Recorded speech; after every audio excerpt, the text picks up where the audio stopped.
Good morning, everyone, and welcome to First Things First. I'm Jenna Wolf. That is Nick Wright. Chris Broussard is joining us this morning. Good morning, Chris. Thanks for spending your holiday week with us here. Great to be here. First Things First. Love having you. I'm glad you're 3 days here, and he's still healthy, so that goes against your theory. It's only his second day here, but I would imagine by day 3 you'll be infected. Factually, once again, I'm incorrect, so once again, I'm on brand. It is the day before the day that we give thanks, and this morning, the gift that keeps on giving. The Dallas Cowboys and the hot seat currently held by one Jason Garrett. Here we go, guys. Cowboys hosting the 8-3 Bills tomorrow. They do so with a 6-5 record, and with Philly nipping at their heels. At this point, only a win could quiet the noise surrounding this Cowboys team. Whether you'd call it a must-win or not, it certainly is for Jason Garrett. Mike Florio says the Cowboys could fire Garrett Friday if they lose to the Bills tomorrow. So, Nick, is Jason Garrett coaching for his job on Thanksgiving Day? He should be. And it's been something over the last few years of a fool's errand to try to fully anticipate what Jerry Jones was going to do. You would have imagined that if Jerry Jones didn't fire Jason Garrett after the 9-7 season, after the disappointment of 13-3, didn't fire Jason Garrett after the 3-5 start last year, that when they rally, when they win 7 of 8 and then win a playoff game, that I would have anticipated then he would have given Jason Garrett a contract extension. He didn't do that. He didn't. So when I have expected him to zig, he has zagged very often. But there would be no reason not to fire Jason Garrett if they lose to another playoff team. They would have played 5 games against teams that would currently qualify for the playoffs. They would be 0-5 in those 5 games. They have been favored in 11 of their 12 games this year. And if they lose, the only game they weren't favored was the Patriot game. They would have 6 wins out of 11 times when Vegas said they were the best option.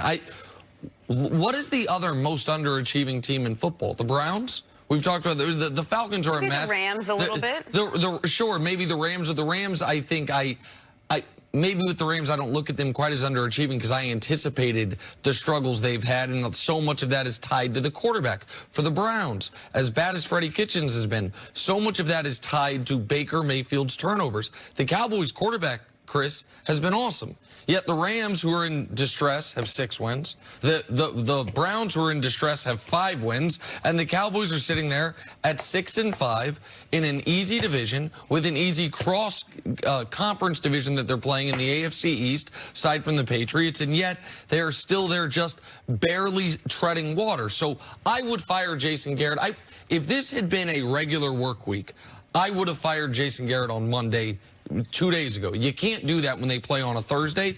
If they lose as touchdown favorites at home on Thanksgiving to Josh Allen and the Buffalo Bills, even though the Bills are a good team this year, to me, that would be the final straw. But Jerry seems to have different math on what that straw is going to be. Because of so many of the things you said, in addition to that being his relationship with Jerry Jones. We know he loves Jason Garrett, and he's been so patient with him, as you alluded to, over the last 10 years. I have been in the camp that there's no way he'll make a change during the season. But now the evidence is mounting that he will. Because, number one, his criticism, which he doubled down on yesterday, Jerry Jones's criticism of Jason Garrett, that's the first time ever he's come out publicly and been so critical of Garrett during his coaching tenure. We know Troy Aikman was critical on the national broadcast. Aikman, of course, a Cowboys hero. And not that I put too much into what Dez Bryant tweets and says, but yesterday, Dez Bryant tweeted that Jason Garrett needs to do a better job of relating to the black players on the team. Now, what I'm going to say about that is my guess. I don't know for sure, but I guess I'm assuming Dez Bryant is in touch with players in that locker room. Of course. So that's not just coming out of thin air. I think there's something. He said he's not racist. He's not accusing him of that. He just can't relate to those players. So all of these things come together. Then you mentioned Buffalo. I think Buffalo's the worst 8 or 7 or 9 win team in the league. They beaten one good team, Tennessee. And Tennessee, that's when they were struggling. Yep. So if you lose to Buffalo, I think Jerry will be like, look, the season is essentially over anyway. We may make the playoffs because Philadelphia is so bad, but if we get there, we're not going to do anything. We can't beat winning teams. So I think he would go ahead and make the change. And look, it probably would be Chris Richard. You mentioned him yesterday, the defensive coordinator. Richard is fiery, and he's known as a great competitor. That is like the opposite of Jason Garrett. And usually that's what you want when you bring in an interim or you bring in a new coach, somebody that's the direct opposite of what was failing. So I actually think you might be able to feel like, okay, Richard's going to fire these guys up, get them going, and let's see if we can make a run. Guys tend to play hard for an interim coach. Not the Cowboys aren't playing hard, if for no other reason than they know if the interim coach were to somehow get the head coaching job, most of the players stay in place. You bring in a brand new head coach, there's going to be much more roster turnover. Do you think this would be a different conversation if it wasn't Chris Richard, if it was someone who was more of a viable candidate to be a head coach next year? Would we be having a different conversation? Or is some of the hesitation on whether you move Jason Garrett midseason because there isn't a viable guy that's going to step in and perhaps be they do have Rod Marinelli there, who's been an NFL head coach, even though he was an unsuccessful NFL head coach. I think it is less about who the interim would be and more about playing your final domino for this season.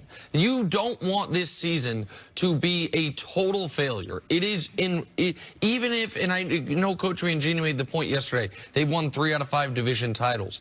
That doesn't matter to me much at all, because this year's team, winning them in the past might matter, but for this season, scraping into the playoffs at 9-7 because Philadelphia is so disappointing is a massive underachievement.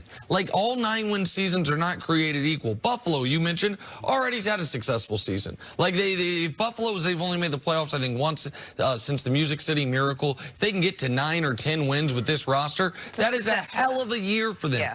For the Cowboys, when Dak is playing better than I ever thought he could, when you had the momentum from the end of last season, said, oh, once Amari got here, look how good we are, to be a team that does not have a single quality win on their resume, that to me is a massive underachievement. And if coaching matters in this league, what else can we blame it on? Like, the defense has not been top 5. Stephen Jones, they have acquired quality talent, and they paid, maybe overpaid, to keep some of that talent for this season. And you said it's about the expectation. All the money he spent in the offseason, Ezekiel Elliott, Lyle Collins, and Jalen Smith. Yes. And Jerry Jones came into this expecting to compete for and maybe win a Super Bowl. Yes. That was the expectation. Not to just make the playoffs. And look, and Richard, he is viewed as a future head coach. The interesting thing would be if you bring in Chris Richard. Now, if he does just a fabulous job, I mean, maybe he's your guy. But I also think they got eyes on Lincoln Riley and others. And what if Richard gets them to the conference championship? Are you kind of in a tough situation where do you keep him? Or do you go out and get the Lincoln Riley or somebody like that? Listen, the name that I'm going to throw out there is Greg Roman. I think what you see, Dak is not Lamar by any stretch, but Dak is an effective runner and a particularly effective red zone runner, and that is something they have not been able to unlock the way they should be able to.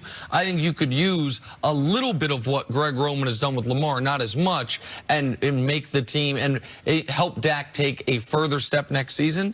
But there's 4 coaches in football current coaches who have coached at least 50 games and never been to a conference championship game. Adam Gase, he's already been fired once, is probably on his way out of another place. Pat Shurmur, he's already been fired once, probably on his way out of another place. The only 2 coaches on that list to never be fired and have coached at least 50 games is Bill O'Brien, with 91 wins, maybe the worst coach in football, and Jason Garrett with 147 games. 91 games for Bill O'Brien, not wins. 147 games coached. Only 4 have coached even 50 without making it to a conference championship game. He's had his opportunity. No doubt. They have been more than patient with him. He can't complain at all if they fire him. No shot. No shot. All right, let's take a break. We'll talk much more about this coming up. But on the other side, some basketball. Will Kawhi and the Clippers stop LeBron and the Lakers from winning a title this season? That's next on FS1. Always check us out on the Fox Sports channel. That's on Sirius XM, and we'll be right back. You laughed when I said Bill O'Brien might be the worst coach in football.